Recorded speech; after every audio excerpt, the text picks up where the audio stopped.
And it has, for the most part, unfolded the same as it did in the first edition days when I put the other groups through. So that's been interesting. But there have been some notable differences. For example, as I was talking about in the third review, cantrips are completely blown out of proportion of what they were originally intended. Now, some of you have argued, well, that helps for better balance. The magic user can stay in the combat longer, or stay in the fray longer, or do other things more. And that's true. From a balance perspective, that does help. I just feel it completely goes against the original intention of cantrips and really reduces the level of creativity that they originally offered. When they first came out in first edition, cantrips were very, very basic. Clean, mend, fire finger, etc. And you had to be creative to really use them in a combat or more complicated situation. Now, you have cantrips that should be, or either have been or should be, first level spells. And we literally had players just blasting away at the hillside to try to reveal the cave entrances, and that caused some interesting effects as far as things collapsing. I mean, that's just an indication of how much allowing such powerful magic at a 0 level can really unbalance things very quickly. And I really do think I'm going, so for example, Ray of Frost, all the Acid Splash, Chill Touch, Firebolt, these are all 0 level sorcerer spells. Mending, great, that's a good cantrip, that makes sense.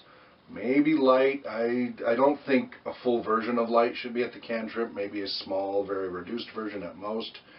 But Shocking Grasp and True Strike, all of these are cantrips. And I just think that's hugely unbalancing to put that at a cantrip level. I'm probably going to eventually house rule for a regular group. Now this group we're doing down at Merlin's is a late night group, and we're not going to do it forever. We'll get through Tomb of Horrors and then we may wrap that up and I'll have a different group. When I start implementing 5th edition regularly, I'm most likely going to overhaul these cantrip rules. There's just too much power. I'm going to change which spells are first level. I'm going to move a lot of these cantrips into first level and bring back some of the old cantrips from first edition to make up for the gap. The more we play it, the more that's just totally out of balance. And I know it's cool or fun, but for some people, but I think it just blows part of the problem with making magic so easy and powerful is it actually makes it less valuable to people. When I run a lot of Tolkien groups, and magic is much more difficult in those settings as far as how I game master it. And the magic is much more appreciated. The magic user is more appreciated because now magic is something precious, not to just be flung about like a sword, but to be used in creative and the most effective ways when other ways really would fail. And so this is part of more of the point inflation I've talked about in the reviews, and that's been frustrating. So in a Tomb of Horror settings, it's been interesting. They're just blasting away at the hillside. They did the other things that are normal, checking with spears and 10-foot poles and with ropes and various methods for trying to find the entrances. But that is certainly not something I experienced with previous editions with running people through Tomb of Horrors, where they start blasting away the hillside bit by bit. They're blasting away all the scrub and bushes and some of the sand. And but with 5th edition, that was perfectly allowed with the characters, so something to be aware of. I keep ranting about that, but it's something that stands out. And it's not just me, but some of my players have complained about it too, that they think that's just out of balance. However, again, I'm not trying to make this a 5th edition review. This isn't really part of the series.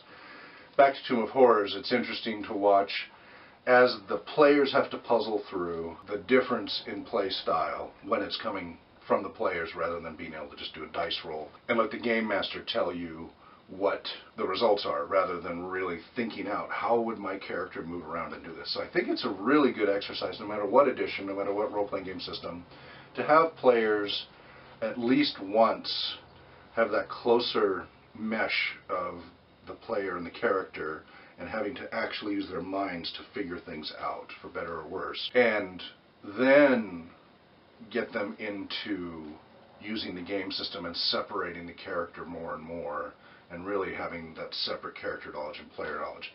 And I wonder from an RPG research perspective as a therapeutic modality, which is going to give more benefit to participants. I would suspect that the more depending upon what you're trying to solve. If you're trying to address social issues and cooperative play, things like that, then it probably doesn't matter as much whether it's more interlinked between player and character versus more separated. However, if you're trying to work on cognitive issues, you're trying to work on puzzle solving, mapping, internal visual mapping, and creative solutions and thinking outside of the box, to use the cliche, then I think you would really want to use them closer interaction with the player's thought processes and less reliance on die rolling. This would be something I'd be interested in sometime as I prepare more of these research studies, trying to compare differences, get different groups and have one use where they do the rolling solves most of the problems for them. They just have, there's a luck factor, versus others, the players are pretty much the brains of the whole operation and have to figure everything out. And over time, what happens in their problem-solving skills, whether it's IQ, which is only one facet, of intellect, probably some more specific problem-solving skills.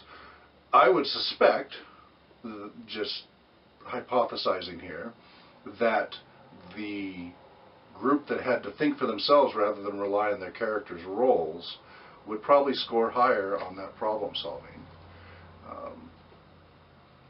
It seems logical, but until the research is done, I can't say so definitively. Curious about other people's thoughts about that. But it seems like a, pardon the pun, no-brainer that would make a difference. And again, it depends on the population. Certainly somebody, as I said, I have programs for traumatic brain injury, somebody coming out of a coma and going through the recovery process and you're trying to trigger neuroplasticity. On the one hand, you want them doing puzzle solving, but they do have an impairment and you're going to have to make adaptations.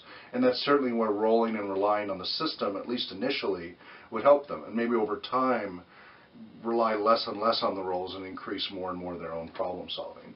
So that's where the Tomb of Horrors ties in very nicely. And at least with 5th edition, they've downplayed the dependence on mechanics. The much smaller, the tiny little segment, I've shown it in the other reviews, for skills, whereas it used to be a whole third of the character sheet. Now it's just a tiny little portion. And same thing with feats, whereas tons and tons of feats. Now there's only a few, and it's much more about enriching the background and distinctiveness of your character. It becomes part of your character's identity rather than just yet another way to min-max your statistics. So 5th edition at least has gone more towards the players thinking a little more for themselves in that way. And we'll see. The combat system, they've had some improvements, and they've had some other stuff that, there's 4th edition stuff in here that some of us do not care for and have still made it into there, but at least they toned it down from how bad 4th edition was. As far as Tomb of Horrors goes, we have our next session coming up this Sunday. They are currently in the hallway of the middle entrance. For those of you who know which ones are the false entrances and which ones are the real entrances, you know what that means. They have pulled the lever that is in the golden box held by the mural on the wall. One of the players got impatient with everybody else being so cautious and finally went and grabbed the lever, and of course they all plummeted and nearly died. Very nearly died, 4 of them. So they're at that stage. They've been summoning animals and sending bears down the path ahead of them to trigger the traps. So that's been an entertaining approach to triggering the traps for them. But they're not down that hallway yet. And of course, as you know, there are other entrances as well. They had come in from, they had initially found an entrance over to on the northwest corner and inadvertently collapsed that whole ceiling before anybody went in. That was due to blasting away, firing bolts into there to get rid of the spider webs. And it actually, saved characters' lives, but if that had been a 1st level spell, they wouldn't have been firing multiple bolts like that, and it would have been a different result. So that's where they're at so far. If you're interested in more updates on how the adventure goes, I am recording the entire adventures. I'm not sure I'm going to upload the adventure itself. It's 4-hour sessions, and it's a lot of editing to make it interesting. But if you have questions about it, or you want to hear more about summaries of it, I'll be glad to continue this as we continue our sessions and talk about 5th edition with Dungeons and Dread's Tomb of Horrors, and whatever version you want to go with. And by the way, just a quick honorable mention, because I don't know the exact history of the release of Grimtooth's Traps, but it sure seems like Tomb of Horrors was the starting point for what later would be Grimtooth's Traps. And if you're a game master and you haven't heard of Grimtooth's Traps, you need to find these books. Some are out of print, some are not. These are, if nothing else, they're a lot of fun to read, but they will give you creative ideas even if you don't implement them exactly. But along these lines of a thinking dungeon with lots of traps rather than encounters. There will be encounters in Tomb of Horrors. They're not random encounters, but there is some combat. But it is much more a lot of traps and a lot of magic and a lot of puzzles and riddles, etc. And these books are great for the traps segment. It's just a lot of fun. And so again, if you're a game master and you haven't come across Grimtooth's Traps, highly recommend you check those out.